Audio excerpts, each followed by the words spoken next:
अस्सलाम वालेकुम रहमतुल्लाह। डियर स्टूडेंट्स, कैसे हैं बेटा? आप लोग खैरियत से हैं? आज हम पाकिस्तान स्टडीज सेकेंड ईयर का 5वां चैप्टर जो है वफाकी हुकूमत और इदारे, इसको स्टार्ट करने लगे हैं। अगर किसी क्लास का लेक्चर मतलब फोर्थ कंप्लीट नहीं हुआ था, एक टॉपिक रह रहा था, एक्सरसाइज रह रही थी, तो वो इंशाल्लाह हम फिजिकल क्लास में नेक्स्ट कर लेंगे। तो और अगर ये एक क्लास में पहले ये पढ़ लिया था तो इसको दोबारा आपकी रिवीजन हो जाएगी। पढ़े देखें, पाकिस्तान का मौजूदा विफाकी व सूबाई हुकूमतों का इंतजामी ढांचा 1973 के दस्तूर के तहत काम कर रहा है। दस्तूर मेरे बेटे आइन को कहते हैं, और आइन की तारीफ ये है कि उसूलों ज़वाबित का ऐसा मजमुआ जिसके तहत किसी रियासत का इंतजाम व इंतसराम चलाया जाता है, आइन कहलाता है। फिर सुन लें, उसूलों ज़वाबित का ऐसा मजमुआ जिसके तहत किसी रियासत का इंतजाम व इंतसराम चलाया जाता है, आइन कहलाता है। इसमें आज़ादी एक्ट 1947 की बाज़ दफ़ात, पाकिस्तान का पहला दस्तूर 1956, पाकिस्तान का दूसरा दस्तूर 1962 और पाकिस्तान का अबूरी दस्तूर 1972 भी शामिल है। विफाकी निज़ाम में देखिए बेटा, विफाकी निज़ाम किसे कहते हैं? विफाकी निज़ाम की हम डेफिनेशन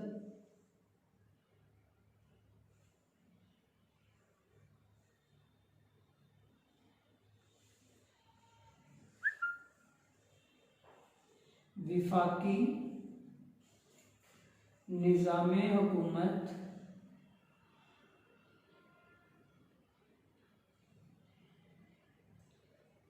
ऐसे निज़ामे हुकूमत को कहते हैं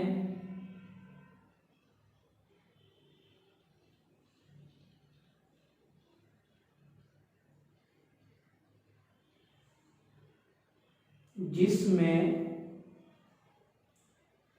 मरकज और सूबों के दरमियान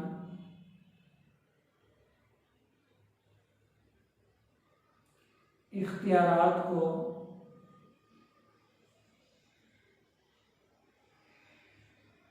तकसीम कर दिया जाता है।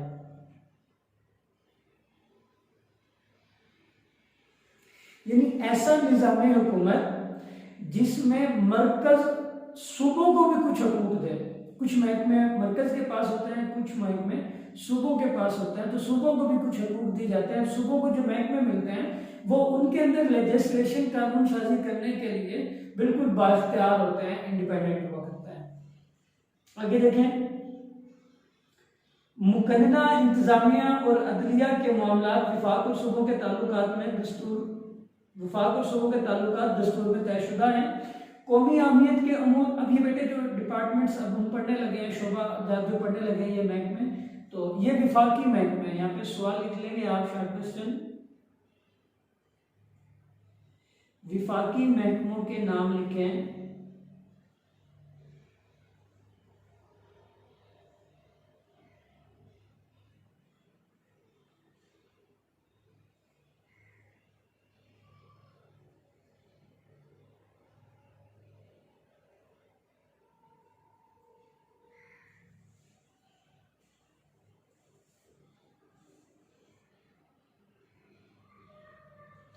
जी, विफाकी महकमों के नाम लिखें। तो इन महकमों में मेरे बच्चों कौमी अहमियत के उमूर मसलन दिफा, बैनुल-अक़वामी ताल्लुकात, कस्टम और ख़जाना। कुछ बुक्स में ये लफ्ज़ कस्टमा लिखा हुआ है, ये कस्टमा नहीं है। कस्टम और लफ्ज़ के दरमियान जो स्पेस थी वो टाइपिंग की, कंपोजिंग की गलती है। कस्टम और ख़जाना वगैरह विफाक से होता है। जबकि मुकामी और सूबाई उमूर, यहाँ पे फिर शॉर्ट क्वेश्चन लिखे हैं, सूबाई महकमों के नाम लिखिए।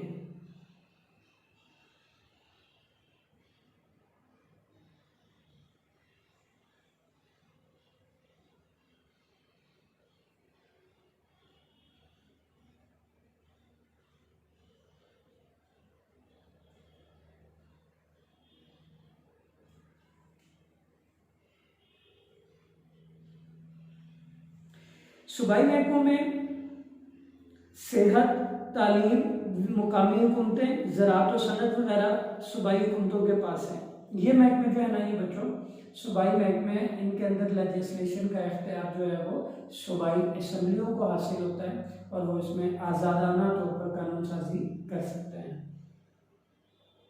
आगे देखें, 14 अगस्त 2001 को ज़िले हुकूमतों को अहम किरदार सौंपा गया, यानी हुकूमत ने ज़िले हुकूमतें कायम की और मुकामी अमूर इनके हवाले किए। ये हुकूमतें ज़िले सतह पर अवाम के तमाम मसाइल को हल कर रही हैं। विफाकी हुकूमत और इदारे, इसको मेरे बच्चे समझें।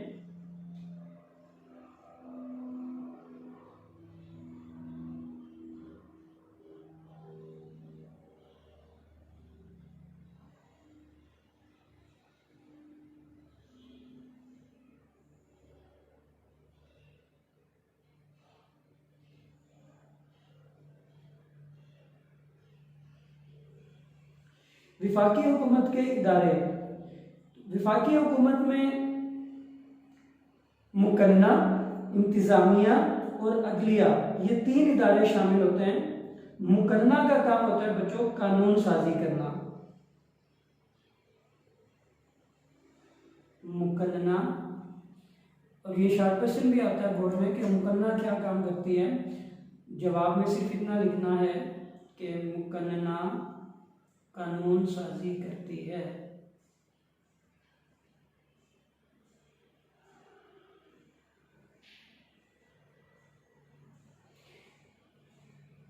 दूसरा शोबा जो हुकूमत का, वो होता है मेरे बेटे इंतजामिया।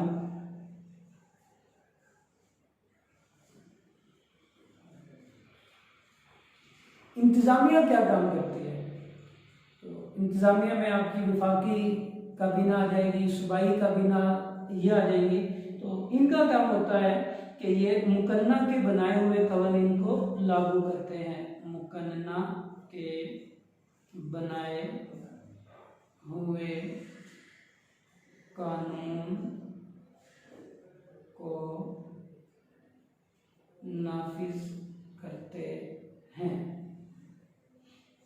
तीसरा शुबा होता है अदलिया, मुल्की अदालतें। मेरे बच्चों, अदलिया का काम क्या होता है कि मुकन्ना का काम था कानून साजी करना, उसने कानून बना दिया, इंतजामिया ने उस कानून को इम्प्लीमेंट करवाना है। देन फिर जो कानून की वायलेशन करेगा तो उस कानून के मुताबिक सजाएं सुनाना और कानून की तोज़ी और तशरीह करना, ये मुल्की अदालतों का काम होता है। अदलिया का क्या काम है कि ये कानून की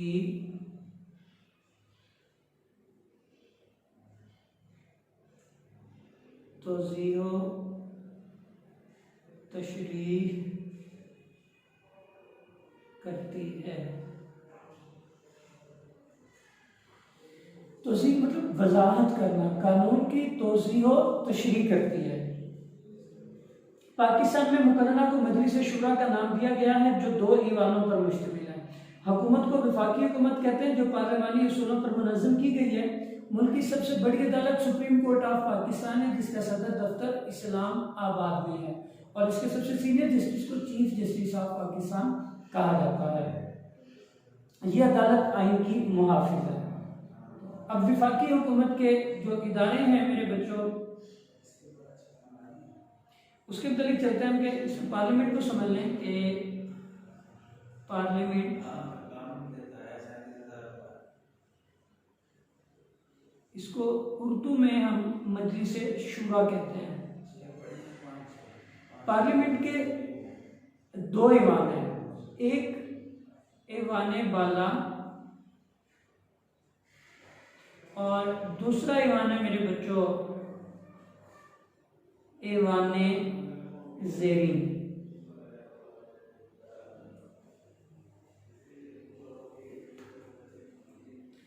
ईवान बाला को सेनेट कहते हैं और ईवान ज़ेरीन को कौमी असेंबली कहते हैं। सेनेट के कुल मेंबरान की तादाद 104 है, 104, और कौमी असेंबली के अरकान की तादाद 342 है। और अगर एमसीक्यूज में यह है कि पार्लियामेंट के अरकान की तादाद कितनी है तो फिर 342 + 104 = 446, 446 तादाद जो है वो पार्लियामेंट के मेंबरान की है। सेनेट का रुकन जो होता है बेटे उसे कहते हैं सेनेटर, और कौमी असेंबली का जो रुकन होगा उसे MNA कहा जाता है, मेंबर ऑफ नेशनल असेंबली, रुकने कौमी असेंबली कहा जाता है। MNA बेटे ये 5 साल के लिए इलेक्ट होके आते हैं, they are directly public elected, ये अवाम से बराह रास्त वोट लेकर आते हैं। जबकि सेनेटर जो मेरे बेटे ये 6 साल के लिए आते हैं। सेनेटर जो है मेरे बच्चों ये 6 साल के लिए आते हैं,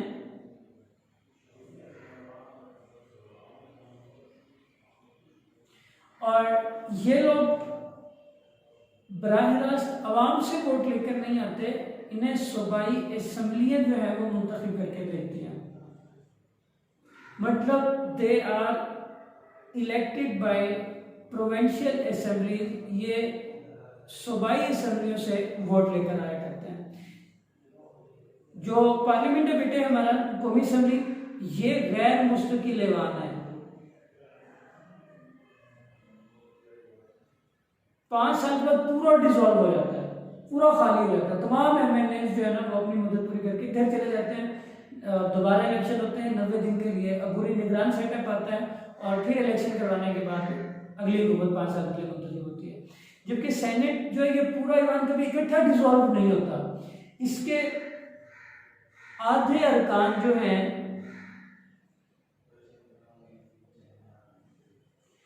तीन साल बाद रिटायर्ड हो जाते हैं। मतलब हर सेनेटर ने 6 साल की मुद्दत पूरी करनी है, और उन्हें तरतीब इस तरह से रखी गई है कि 3 साल के बाद आधे 52 घर चले जाएंगे और 52 नए 6 साल के लिए आ जाएंगे। तो फिर जो पहले वाले थे उनके अभी 3 साल के बाद 6 साल कंप्लीट हो गए तो वो घर चले जाएंगे, और नेक्स्ट उसके बाद जो होंगे वो अगले सेनेटर्स उन्हें इलेक्ट कर लिया जाएगा। अच्छा, ये बेटे जो सेनेटर्स थे इनके लिए जो एज लिमिट है वो कम से कम 30 साल का होना जरूरी है। 30 साल से कम उम्र शख्स जो है वो सेनेटर नहीं बन सकता। MNA के लिए कम से कम 25 साल का होना जरूरी है। 25 साल से कम उम्र शख्स जो है वो MNA नहीं बन सकता। आगे देखें बुक पर, पाकिस्तान की मुकदना को मजलिस शुरा कहते हैं जो 2 ईवानों पर मुश्तमिल है, यानी ईवान ज़ेरी या कौमी असेंबली और ईवान बाला या सेनेट। कौमी असेंबली के अरकान की तादाद 342 है। आम नशिस्तों को इस तरह तकसीम किया गया कि पंजाब 148, पंजाब की आबादी ज्यादा तो इसकी सीटें भी ज्यादा है। सिंध की 61, सरहद की 35, बलूचिस्तान की 14, इस्लामाबाद से 2, कबायली इलाके से 12 और खवातीन की मखसूस नशिस्तें टोटल 60 हैं, जिनको फिर सूबों में इस तरह से तकसीम किया गया कि 60 में से 35 जो है वो पंजाब से, 14 सिंध से, 8 सरहद से और 3 जो है वो बलूचिस्तान से, और अकलियतों की 10 नशिस्तें हैं। कौमी असेंबली के मेंबरान का इंतखाब 5 साल के लिए बालिग राय दही की बुनियाद पर होता है। सेनेट, ईवान बाला या सेनेट के कुल अरकान की तादाद 104 है। सेनेट में सूबों को बराबर नुमाइंदगी दी जाती है, मतलब चारों सूबों को 22 जमा 22 जमा 22 जमा 22, टोटल 88 सेनेटर जो है बेटे वो सूबों से आते हैं। बाकी जो है 16 जो है वो इस्लामाबाद और कबायली इलाकों से लिए जाते हैं, जिनकी तरतीब कुछ यूं है कि हर सूबे से 22 बाशमूल टेक्नोक्रेट, टेक्नोक्रेट जो है वो माहिरीन को कहा जाता है। खवातीन इस्लामाबाद से 4 बाशमूल एक आलिम दीन और एक औरत, इस समेत 4 होंगे। कबायली इलाके से 8 और 4 अक़लियती अरकान का इंतखाब होता है। इन अरकान का इंतखाब 6 साल के लिए सूबाई मुतलका सूबाई असम्बलियाँ मुतनासिब नुमाइंदगी की बुनियाद पर करती हैं, तनासुब के एतबार से। इनमें 1/2 अरकान हर 3 साल के बाद रिटायर्ड हो जाते हैं और उनकी जगह नए अरकान का इंतखाब होता है। इस्लामाबाद और कबायली इलाके के अरकान का इंतखाब कौमी असेंबली के जरिए होता है, क्योंकि इस्लामाबाद जो है वो किसी सूबे में शामिल नहीं है, वो फेडरल एरिया वफाकी इलाका है। तो उसके जो सेनेटर्स जो लिए जाएंगे या कबायली इलाकों के जो सेनेटर्स लिए जाएंगे उनको कौमी असेंबली मुंतखब करती है। ये प्यारे बच्चों आज का हमारा लेक्चर था, जिसमें हमने पार्लियामेंट के दोनों ऐवान के मुतालिक पढ़ा है। इंशाल्लाह नेक्स्ट लेक्चर में हम पार्लियामेंट के फ़राइज़ के बारे में पढ़ेंगे। तो आपने इन मालूमात को, ये जो व्हाइट बोर्ड पर लिखे गए तमाम आपके MCQs है, आपने इन्हें अच्छे तरीके से तैयार करना है। अल्लाह तबारक व तआला आपका हमें नासिर हो। अस्सलाम वालेकुम।